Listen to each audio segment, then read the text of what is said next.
सुकमा के कोंटा इलाके में नक्सलियों ने किया आईईडी ब्लास्ट में घायल जवान शहीद। कोंटा मराईगुड़ा मार्ग पर हुआ ब्लास्ट। बताया जा रहा है कि जवान सड़क निर्माण की सुरक्षा में लगे हुए थे। जगदलपुर के कोंटा ब्लॉक से लगी आंध्र प्रदेश की बॉर्डर पर बड़ा हादसा हुआ है। यहां पर वॉल्वो बस हादसे का शिकार हुई है। एक्सीडेंट में 8 लोगों की मौत हुई है और 20 लोग घायल हैं। हादसा पूर्वी आंध्र के गोदावरी जिले का है। भद्राचलम से ये बस निकली थी जिसमें 40 यात्री सवार थे। बस में छत्तीसगढ़ के भी यात्री सवार थे। सुकमा के गोलापल्ली मराईगुड़ा मार्ग पर भी नक्सलियों ने 2 आईईडी ब्लास्ट किया। पहले ब्लास्ट में एक जवान घायल हो गया, जबकि दूसरे ब्लास्ट में जेसीबी का हेल्पर घायल हो गया। हेल्पर की हालत गंभीर बताई जा रही है। उसे भद्राचलम से खम्मम अस्पताल में रेफर किया गया है। जांजगीर चांपा जिले के नवागढ़ थाना क्षेत्र के ठाकुरदिया गांव के पास एक बाइक अनियंत्रित होकर पेड़ से टकरा गई, जिसमें बाइक सवार युवक समीलाल यादव गंभीर रूप से घायल हो गया। उसे नवागढ़ सामुदायिक स्वास्थ्य केंद्र में इलाज के लिए लाया गया, जहां पर डॉक्टर्स ने उसे मृत घोषित कर दिया। बाइक पर पीछे बैठे उसके छोटे भाई लक्ष्मीकांत यादव को मामूली चोट आई है, जिसका इलाज जारी है। मामले की सूचना पर मौके पर पहुंची पुलिस ने मामला दर्ज करके जांच शुरू कर दी। घोड़ाडोंगरी उपचुनाव के लिए बीजेपी उम्मीदवार के नाम का ऐलान हो गया है। जिला पंचायत अध्यक्ष मंगल सिंह धुर्वे को बीजेपी का प्रत्याशी बनाया गया है। सज्जन सिंह उइके के निधन के बाद घोड़ाडोंगरी विधानसभा सीट खाली हुई थी। गरियाबंद के नक्सल प्रभावित बोईर गांव और अकलवारा में मुख्यमंत्री रमन सिंह ने पेड़ के नीचे चौपाल लगाई और लोगों की समस्याएं सुनी। सीएम ने इलाके को कई सौगातें दी हैं। सीएम ने पथरी, बोईर गांव और ढेमली को बिजली देने का ऐलान किया है और साथ ही बोईर गांव में पक्की सड़क, बरदुला में सामुदायिक भवन खोलने की बात भी सीएम ने कही है। मुख्यमंत्री ने कहा है कि लोक स्वराज अभियान के तहत सरकार की योजनाओं का फायदा आम लोगों तक पहुंच पा रहा है या नहीं, इसको लेकर मॉनिटरिंग की जा रही है। सीएम ने कहा कि किसानों को जमीन का नक्शा और खसरा फ्री में दिया जा रहा है। सीएम फिलहाल महासमुंद में है। यहां पर वो करीब 187 करोड़ रुपए के विकास कार्यों का लोकार्पण और भूमि पूजन करेंगे। जिला पंचायत के सभा कक्ष में सीएम रमन सिंह महासमुंद और गरियाबंद के अधिकारियों के साथ बैठक करके ग्राम स्वराज अभियान की समीक्षा करेंगे और शाम तक रायपुर लौट आएंगे।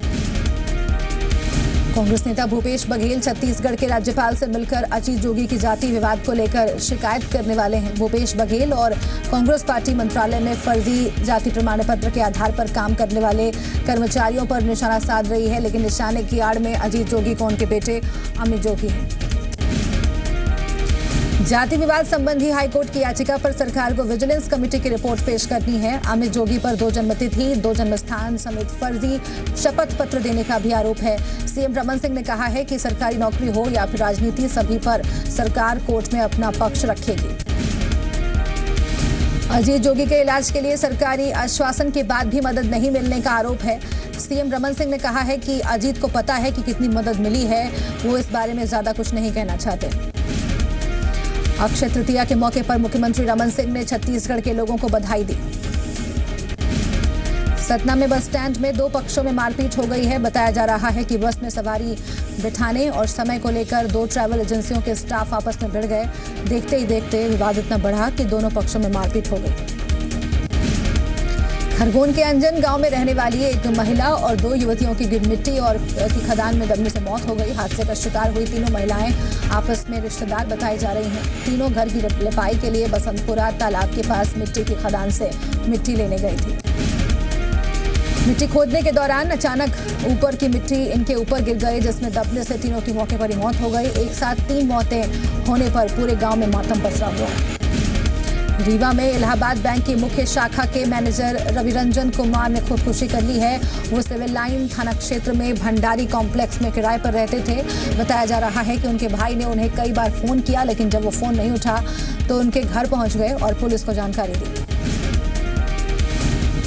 पुलिस ने घर का दरवाजा खोला तो रविरंजन कुमार फांसी के फंदे पर लटके हुए मिले। जानकारी के मुताबिक पुलिस को सुसाइड नोट भी मिला है, जिसमें उन्होंने स्टाफ के लोगों पर अवैध रूप से दबाव बनाकर लोन पास कराने का आरोप लगाया है। पुलिस मामले की जांच कर रही है। खरगोन में 2 लड़कियों को अगवा करके रेप करने के मामले में 4 आरोपियों को पुलिस ने गिरफ्तार कर लिया है। आरोपी लड़कियों को अगवा करके खंडवा के जबरा गांव ले गए थे, जहां पर 2 आरोपियों ने लड़कियों के साथ रेप किया। दोनों में से एक लड़की नाबालिग है। पीड़ित लड़कियों के परिवार वालों ने बरूड़ थाने में 2 मई को शिकायत भी दर्ज कराई थी। इसके बाद पुलिस ने डेमा बरेला, आसाराम बरेला, रमेश बरेला और रामेश्वर बरेला को गिरफ्तार कर लिया है। आरोपियों पर पास्को एक्ट के तहत अलग अलग धाराएं लगाई गई हैं। पेंड्रा के धनपुर में आज फिर से मनरेगा में तालाब खुदाई के दौरान पत्थर की मूर्ति मिली है। प्रशासन को जैसे ही इसकी खबर लगी, मौके पर पहुंचकर मूर्ति को कब्जे में ले लिया गया। धनपुर में अक्सर खुदाई में कई सदी पुरानी मूर्तियां मिलती रहती हैं। पौराणिक कथाओं के मुताबिक धनपुर में पांडवों ने अज्ञातवास का कुछ समय गुजारा था और इस दौरान मूर्ति कला में कुशल नकुल ने ऐसी कई मूर्तियों की रचना की थी जो आज भी यहां पर मिलती रहती हैं। हालांकि ग्रामीणों ने इस मूर्ति को अपने ही गांव के मंदिर में रखने का निवेदन प्रशासन से किया है। सरकारी अस्पतालों में उपचार के नाम पर मरीजों की सेहत से खिलवाड़ हो रहा है। डिंडोरी जिला अस्पताल के जनरल वार्ड में भर्ती सामान्य मरीजों के साथ टीबी जैसी गंभीर बीमारी के मरीजों का भी इलाज हो रहा है, जबकि सरकार टीबी जैसी गंभीर बीमारी के इलाज के लिए लाखों रुपया पानी की तरह बहा रही है। जिला अस्पताल में संक्रामक बीमारी के मरीजों के लिए अलग से कोई वार्ड नहीं है। मरीजों के परिजन अस्पताल प्रबंधन की लापरवाही पर सवाल खड़े कर रहे हैं और मुख्य चिकित्सा एवं स्वास्थ्य अधिकारी जवाब देने को तैयार नहीं है। कलेक्टर ने अस्पताल प्रबंधन को टीबी के मरीजों को अलग वार्ड में दाखिल करने के निर्देश दिए हैं। जशपुर के जंगल लगातार जल रहे हैं। वन विभाग के मुताबिक जिले में अब तक आग लगने की करीब 200 घटनाएं सामने आ चुकी हैं। महकमे के अधिकारियों का कहना है कि आमतौर पर ग्रामीण ही जंगलों में आगजनी करते हैं। हालांकि आग बुझाने के लिए तमाम युवा विभाग की मदद भी कर रहे हैं। डीएफओ का कहना है कि ज्यादातर घटनाओं की सूचना मिलने पर तुरंत आग पर काबू पा लिया जाता है, लेकिन रात को आग बुझाने में दिक्कत आती है। ऐसे में सिर्फ वन विभाग के भरोसे जंगलों को बचाया नहीं जा सकता। इसके लिए लोगों को भी आगे आना पड़ेगा। होशंगाबाद में भालुओं का आतंक जारी है। बाबई गांव और रजौन गांव में भालुओं ने जमकर उत्पात मचाया। आज बाबई गांव में भालू घबराकर एक पेड़ पर चढ़ गया। वन विभाग के कर्मचारियों ने पहले ट्रैंकुलाइज करके उसको काबू में किया और स्वास्थ्य परीक्षण करके सतपुड़ा टाइगर रिजर्व में छोड़ दिया।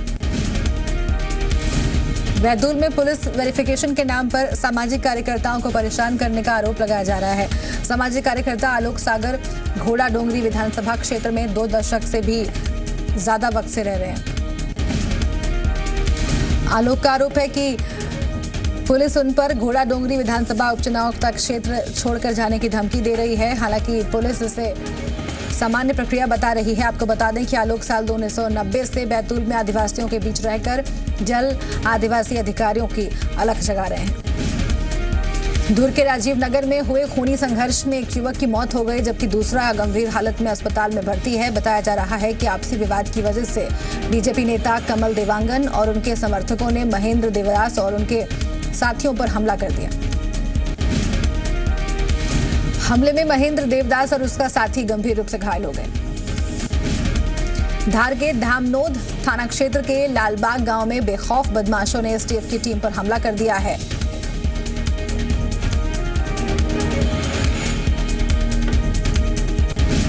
बदमाशों ने चारों ओर से घेर कर एसटीएफ टीम पर हमला कर दिया, जिससे टीम के सभी सदस्य जख्मी हो गए। उज्जैन में आरएसएस नेता इंद्रेश कुमार ने देश विरोधी ताकतों को चेतावनी भरे लहजे में कहा कि जिनको भारत और भारतीयता से प्यार नहीं है, उन्हें पाकिस्तान भेज देना चाहिए। राष्ट्र रक्षा महाकुंभ कार्यक्रम में ओमान राजपरिवार के प्रतिनिधि शेख सलीम अल तमान, अफगानिस्तान और मॉरिशस के राजदूत, तिब्बत की गृह मंत्री मैरी डोलमा ने शिरकत की। पूरी पीठाधीश्वर शंकराचार्य स्वामी निश्चलानंद सरस्वती के निर्देश पर छत्तीसगढ़ में आदित्य वाहिनी का गठन किया गया है। नरसिंहपुर में हाईकोर्ट के आदेश और राज्य शासन के नियमों के खिलाफ काउंसलिंग प्रक्रिया का आयोजन किया गया। जिला शिक्षा विभाग ने प्रमोशन के लिए काउंसलिंग का आयोजन किया था। क्राउड मैनेजमेंट की खास ट्रेनिंग के लिए देश के नए 121 आईपीएस अफसरों को उज्जैन लाया गया है। इन अफसरों को पुलिस कंट्रोल रूम में सिंहस्थ मेले के इतिहास, धार्मिक और सांस्कृतिक अहमियत से वाकिफ कराया गया। खरगोन के बाड़ी खुर्द गांव में खुदकुशी के मामले में मध्य प्रदेश सरकार के कैबिनेट मंत्री गोपाल भार्गव ने माना कि इस बड़े मामले की जानकारी सरकार को नहीं थी। अंबिकापुर में हुए बस हादसे को लेकर परिवहन मंत्री राजेश मूणत ने कहा है कि छत्तीसगढ़ में परिवहन विभाग के नियमों को लेकर सरकार संजीदा है। बस ऑपरेटर्स के साथ बैठक कर हादसों को रोकने के लिए प्लान बनाया जाएगा। लंबी दूरी तक चलने वाली बसों को लेकर राजेश मूणत ने कहा है कि लंबी दूरी के लिए 2 बसों की अनिवार्यता को लेकर दिशा निर्देश जारी किए जाएंगे। देवास के पालनगर बाईपास पर ट्रक और पिकअप की आमने सामने भिड़ंत हो गई। इस टक्कर के बाद दोनों गाड़ियों में आग लग गई। भिंड में बार एसोसिएशन की ओर से 1 दिवसीय सेमिनार का आयोजन किया गया। सुप्रीम कोर्ट के जज अरुण मिश्रा, जबलपुर हाईकोर्ट के प्रशासनिक जज राजेंद्र मेनन ने इसमें शिरकत की। रोहित आर्या ने कहा कि वकील और जज समस्या का मूल कारण समझकर आपसी बातचीत के जरिए किसी भी मसले को सुलझा सकते हैं। पखानजूर के ग्रामीण इलाकों में लोग तेंदुपत्ते को जमा करने में जुटे हुए हैं। तेंदुपत्ते को जमा करना ही यहां के ग्रामीण इलाकों के लोगों का मुख्य काम है। लगभग सभी परिवारों के बड़े, बूढ़े, बच्चे और महिलाएं भी इस भीषण गर्मी में दिन भर जंगल में रहकर तेंदुपत्ता तोड़ते हैं। जल संकट की समस्या को देखते हुए कवर्धा नगर पालिका बेहद संजीदा है। निजी भवनों में वाटर हार्वेस्टिंग सिस्टम नहीं बनवाने वालों पर नगर पालिका प्रशासन अब सख्ती बरतने की तैयारी कर रहा है। नगर पालिका ने नई इमारतों के निर्माण के वक्त एनओसी देते समय वाटर हार्वेस्टिंग सिस्टम लगाना जरूरी कर दिया था। नरसिंहपुर में पानी का संकट गहराता जा रहा है। अवैध खनन के चलते यहां पर नर्मदा का वाटर लेवल घट गया है। गांव में भूले भटके टैंकर आते भी हैं तो वहां पर पानी की लूट मच जाती है। कलेक्टर के मुताबिक पीएचई विभाग को निर्देश दिए गए हैं कि हर घर को 100 से 200 लीटर पानी पहुंचाया जाए। छिंदवाड़ा में पानी का संकट लगातार गहरा रहा है। हैंडपंप से लेकर कुएं तक सूख चुके हैं। सीहोर में आपसी विवाद के शिकार 12 साल के बच्चे को इलाज के लिए भोपाल लाया गया है। ग्वालियर के मोहनपुर इलाके में एक बेकाबू टैंकर ने बाइक सवार को टक्कर मार दी। हरदा में नर्मदा पर बना लोहे का पुल तेज हवाओं के चलते टूट गया है। पुल छिपानेर नाव घाट पर करीब 3 महीने पहले ही बनकर तैयार हुआ था। कवर्धा जिले में बाल विवाह पर रोक लगाने के लिए महिला बाल विकास विभाग और जिला प्रशासन ने विशेष टीम गठित की है। मुंगेली के डोरमी इलाके में व्यापारी से लूट के मामले में पुलिस ने 4 आरोपियों को गिरफ्तार किया है। रतलाम पुलिस ने लूट के 4 आरोपियों को गिरफ्तार कर लिया है। पुलिस ने माइक्रो फाइनेंस कंपनी के फील्ड ऑफिसर के साथ हुई लूट के मामले में कार्रवाई की है। लूट के पैसे का बंटवारा एक मंदिर परिसर में किया गया और भगवान को भी चढ़ाया गया। नरसिंहपुर में दूसरे के मदद से एटीएम से पैसा निकालना एक युवक को महंगा पड़ गया। 4 दिनों के भीतर उसने अलग अलग एटीएम से अकरम के खाते से करीब 1.5 लाख रुपए उस शख्स ने निकाल लिए। जांजगीर चांपा के डबरा में चोरों ने एटीएम तोड़ दिया, लेकिन वो चोरी करने में सफल नहीं हो पाए। जब लोगों ने एटीएम को टूटा हुआ देखा तो बैंक कर्मचारियों को फोन करके वारदात की जानकारी दी। भिंड देहात थाने के टीआई अशोक दीक्षित को गिरफ्तार कर लिया गया है। उज्जैन सिंहस्थ का दूसरा शाही स्नान जारी है। स्नान के लिए उज्जैन में श्रद्धालुओं की भारी भीड़ उमड़ी है। दोपहर 12 बजे तक सभी अखाड़ों ने स्नान कर लिया और इस बार आम लोगों को स्नान के लिए ज्यादा वक्त मिल सका। जूना अखाड़े के साधु संत दत्ता अखाड़ा घाट पहुंचे और स्नान किया। दिगंबर अणी अखाड़े के शाही स्नान के लिए सुबह 8 बजे का वक्त तय किया गया था। अभिनेत्री मनीषा कोइराला ने भी उज्जैन सिंहस्थ के दूसरे शाही स्नान में हिस्सा लिया। उज्जैन सिंहस्थ के दूसरे शाही स्नान की ये शानदार तस्वीरें सुबह ड्रोन कैमरे से ली गई थी।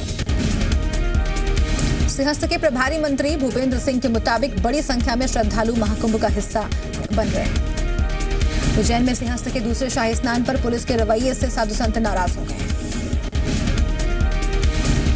संतों के जुलूस में आम श्रद्धालु घुस गए और संतों से धक्का मुक्की करने लगे।